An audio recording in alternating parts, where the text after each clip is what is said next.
지속 가능성이란 것은 우리 사회가 경제적인 측면뿐만 아니라 환경과 사회적인 측면을 다 고려해서 경제적 발전도 하고 기업 경영도 하자, 우리 사회도 그렇게 발전하자, 이런 얘기인 건 알고 계시죠?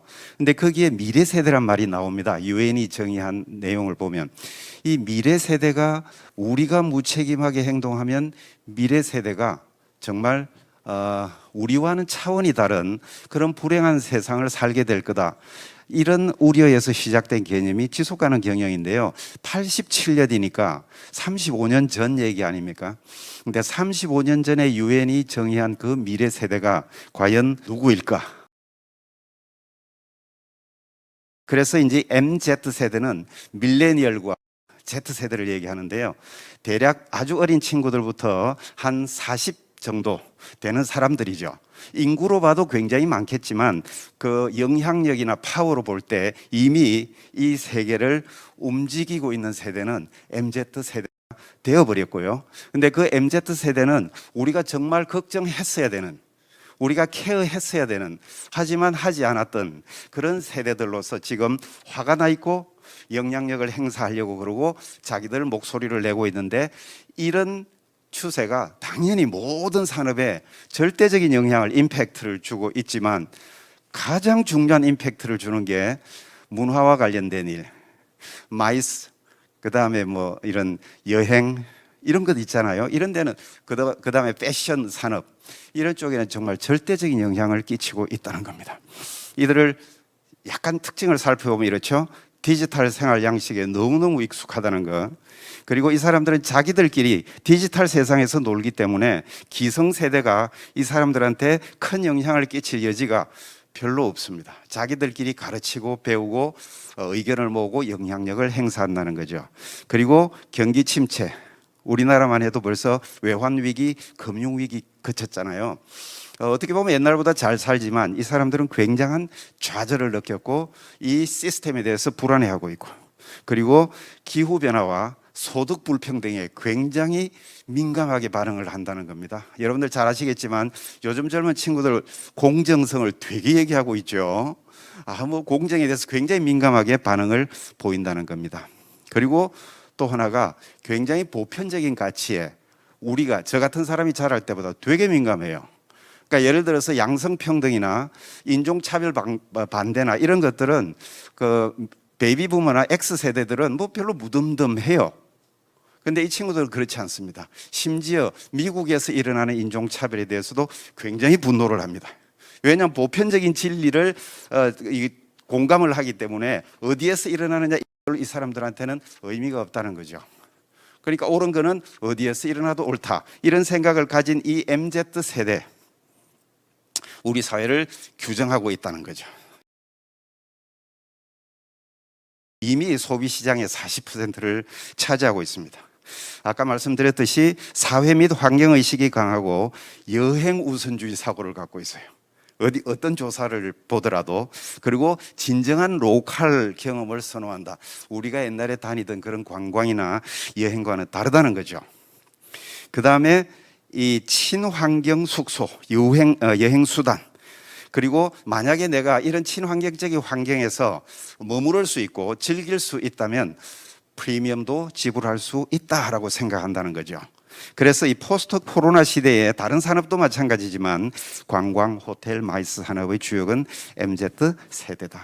이거는 세대로 내려갈수록 강한 성향을 보인다는 거죠. 밀레니얼보다는 Z세대가 훨씬 더 이런 성향을 보이고, Z세대 다음에 뭐라고 부를지 우리는 아직 모르지만 그 세대들은 훨씬 더 심한 이런 경향을 보일 거다. 아마 여러분들 뭐 요즘 ESG라는 얘기를 너무 많이 한다는 걸 느끼고 계실 텐데요. 이거는 어떻게 이해를 하시면 되느냐 하면은 우리가 지금까지 얘기해왔던 그런 정말 절박하게 기후변화와 사회적 이슈, 예를 들면은 다양성, 포용성, 평등, 이런 걸 강조하는 우리 사회, 이런 사회 분위기를 지금까지 많은 사람들이 얘기해왔지만 이제는 심지어 돈밖에 모르는 그런 사람이라고 우리가 생각했던 투자자들조차도 이제는 포용성, 다양성, 평등, 기후변화, 이런 얘기를 하고 있다는 거죠. 너무나 절박하다는 것을 반영하는 추세다, 이렇게 생각을 하고 있는데요. 이 변화의 배후에 바로 누가 있느냐? MZ세대가 있다는 겁니다. 지금 Z세대들이 종업원이 막 되기 시작했죠. 취직하기 시작했어요. 그리고 요즘은 젊은 친구들이 투자에 굉장히 적극적입니다. 아주 적극적으로 투자를 하죠. 그리고 소비자로서 자기가 하고 싶은 대로 자기 가치를 반영해서 자기식대로 라이프스타일과 소비를 즐기고 있죠. 이 영향으로 지금 ESG가 이렇게 많은 사람들한테 회자되고 있다고 해도 과언이 아닙니다. 코로나와 관계없이 이미 그린마이스 산업은 오래전부터 시작이 됐잖아요. 여러분들 다 잘 알고 계시잖아요. 그리고 꽤 이 마이스 산업에서도 그린 이미지로 말하자면 위험 관리도 할 뿐만 아니라 혜택을 보거나 이런 기관들이나 이런 데가 많았죠. 기업들이나 많았습니다. 결국은 이 마이스 산업은, 그린 마이스라는 것은 지속 가능한 이벤트를 통해서 환경 기후변화 영향을 감소하자는 얘기 아닙니까? 여러분들이 잘 알다시피 3R 이미 다 잘 하고 계시죠. 그래서 리듀스, 줄이고 재사용하고 재활용하고 뭐 이런 거죠. 아마 제 추측컨대 여기 계신 모든 분들이 이건 잘 하고 계실 거고, 그리고 여기는 또 철저하게 중요하다고 생각을 하시고 조직의 정책과 실행 절차에 아마 녹아 있을 거라고 생각합니다. 에너지 및 물 사용 감소 다 잘 알고 계시죠. 지속 가능한 운송 수단, 조명과 소음 공해 최소화. 뭐 행사를 할 때 이거 당연히 매뉴얼에 포함이 돼 있죠. 그다음에 친환경 제품과 식품, 생태계 보호 이러겠죠. 이건 아마 지금 제가 마치고 나면 매뉴얼을 발표하실 걸로 알고 있는데 이런 데 다 포함이 돼 있을 겁니다.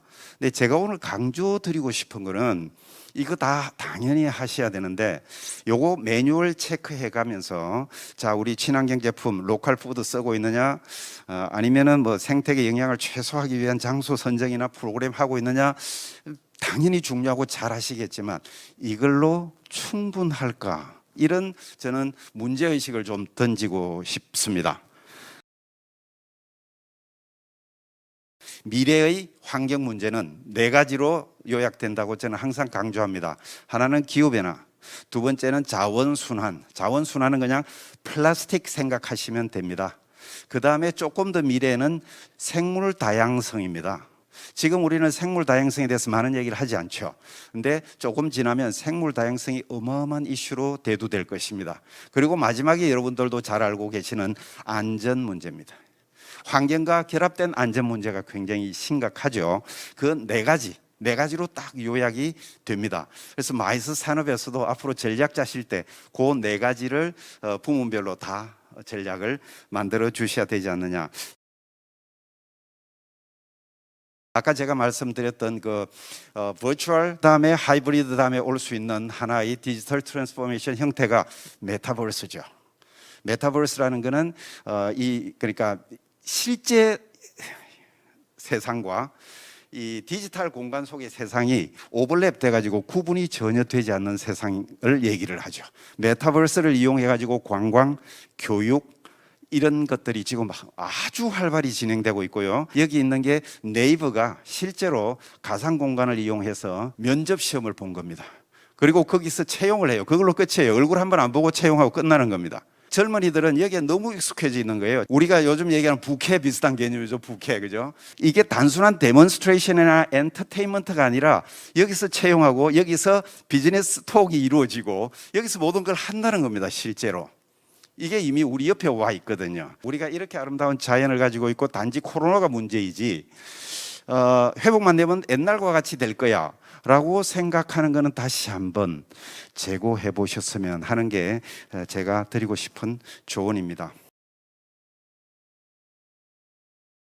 기후변화 2번 강조해도 3번 강조해도 전혀 무리가 없죠. 정말 중요하니까 에너지 문제, 기후변화 문제를 정말 원천적으로 다시 한번 검토해 주십사 하는 거고요. 아까 말씀드렸던 다양성, 평등, 포용성, 그리고 MZ세대의 중요성, 그리고 메타버스로의 이 디지털 전환, 이런 것들은 꼭 전략 수립할 때 반영을 해 주시기 바랍니다. 그리고 아까 말씀드렸던 이해관계자 있잖아요. 이해관계자들을 이렇게 많죠. 이런 이해관계자들과의 관계, 그리고 그 사람들과의 공생, 공유, 이런 것들이 앞으로는 자본주의 사회의 기초가 될 것이다, 이런 논의를 지금 하고 있거든요. 그래서 그걸 좀 하시고, 그 다음에 보통 우리가 얘기하고 있는 ESG 중에 당연히 환경이 제일 중요하죠. 특히 마이스 산업은 더욱더 중요하죠. 그래서 이 환경을 지금보다는 훨씬 더 많은 투자를 하시고 훨씬 더 심각하게 받아들이시고, 이 어떤 전술적이나 실행 차원의 환경보다는 보다 10년, 20년을 쳐다보는 환경 전략을 꼭 좀 수립해 주십사 하는 게 제가 드리고 싶은 말씀입니다. 여기 지금 보시는 마이스 산업의 미래는 제가 앞에 얘기했던 그런 내용들을 종합해 놓은 내용입니다. 그래서 이런 데 좀 신경을 쓰시고, 다시 한번 강조하고 싶은 것은 이 마지막입니다. 제주도가 지금 마이스 산업 발전 전략을 수립하시고요. 그리고 지금 포럼도 하고 매뉴얼 만들고 하고 계시잖아요. 그래서 이런 지금 활동을 하고 계시죠.